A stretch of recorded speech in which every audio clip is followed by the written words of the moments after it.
Bismillahirrahmanirrahim. Assalamualaikum warahmatullahi wabarakatuh. Bismillah, alhamdulillah, wassalatu wassalamu ala rasulillah wa ala alihi wa sahbihi wa man walah. Pada video kali ini, saya akan menjelaskan materi mengenai landasan pendidikan. Saya bawakan 3 pendapat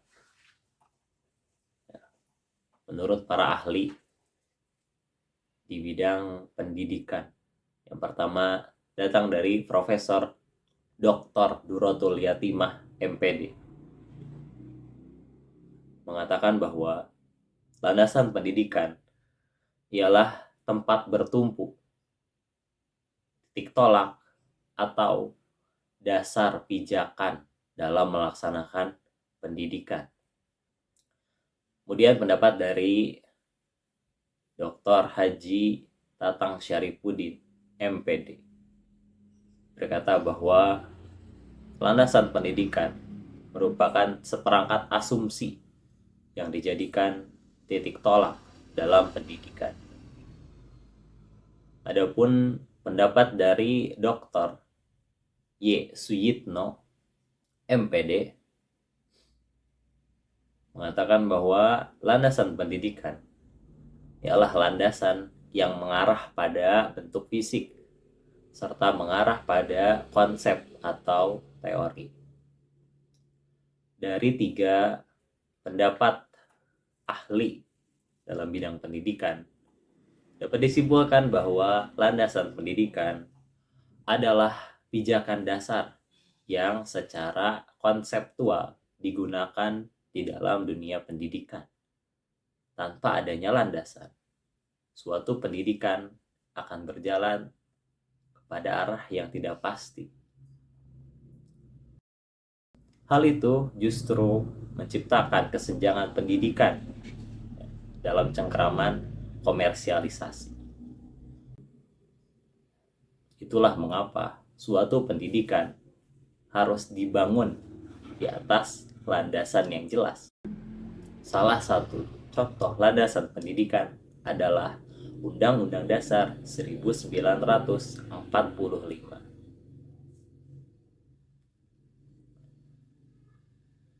Landasan pendidikan juga memiliki tujuan dan fungsi. Diciptakannya landasan pendidikan ini bertujuan untuk menguatkan fondasi sistem pendidikan menjadi lebih berkualitas.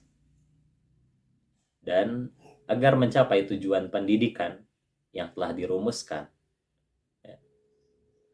maka dibuatlah suatu landasan pendidikan.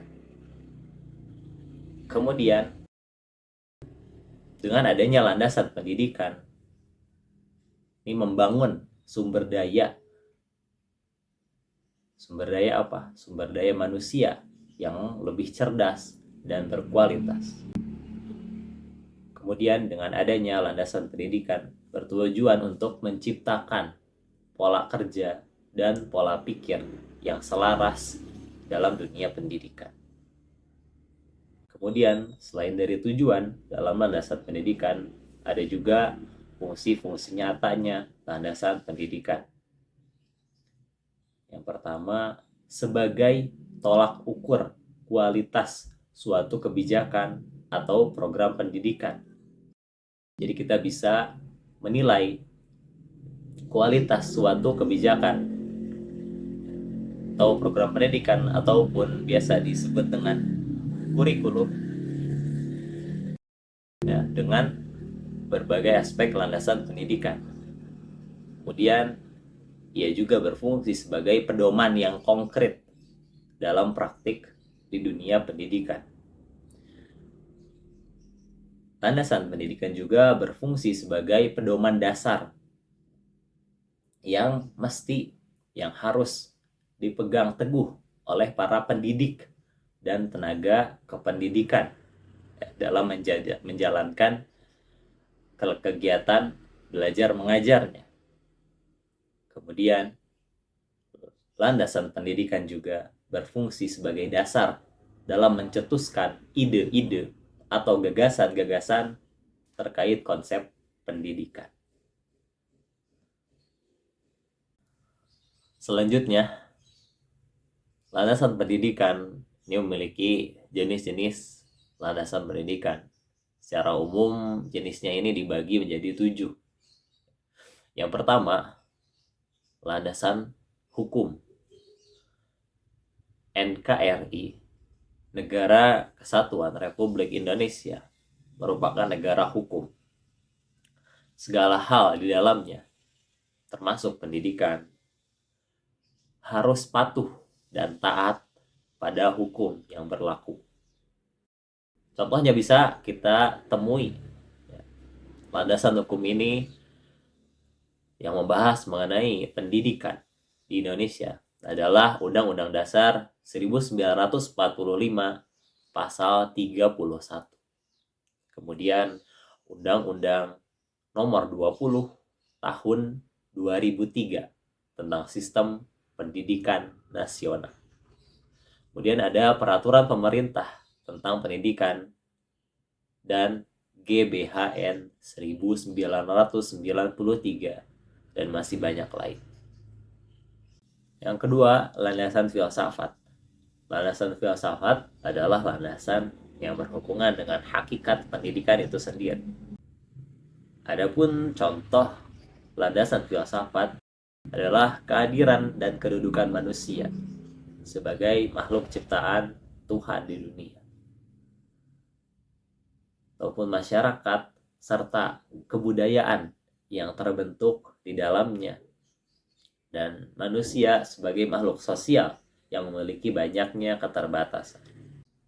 Yang ketiga, landasan sejarah.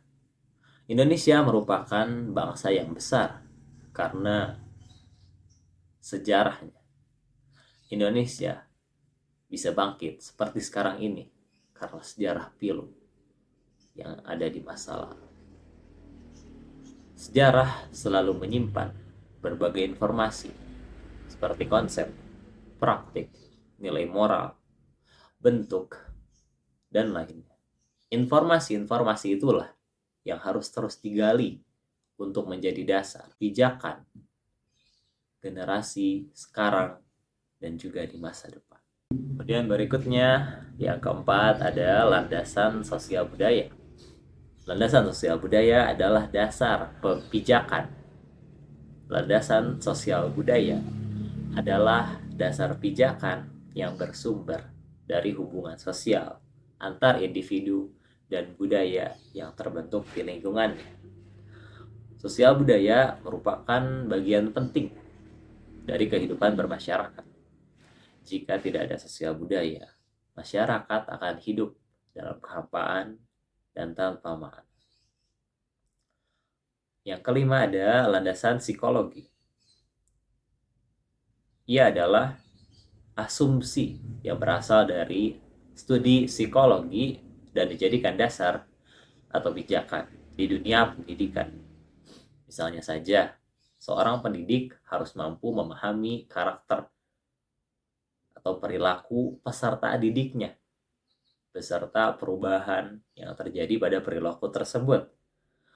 Tidak hanya itu, pendidik juga selalu mencari solusi untuk mengatasi perubahan perilaku peserta didik.